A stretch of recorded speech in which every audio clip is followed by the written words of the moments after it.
Когато спим, с душата си пътуваме. В зависимост от това какво е нашето енергийно и вибрационно ниво, може да стигнем чак до Бог.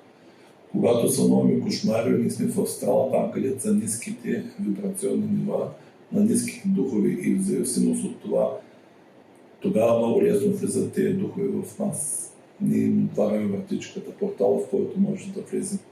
Например, сме се събуждали целите в пот. Сънуваме някакъв кошмар. Обикновено тогава някой от тези духови от астрала се опита да влезе в нас. Някои успяват, някои не успяват, в зависимост от това на какво ниво духовно сме ние и като се събудим, примерно, какво правим.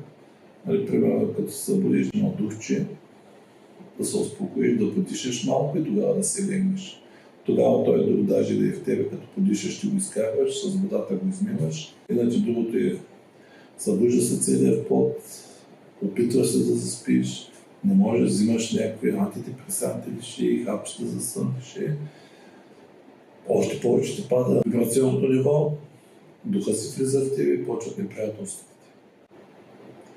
Това нещо може да доведе до психически и до физически състояния, които не са добри за тялото и за душата.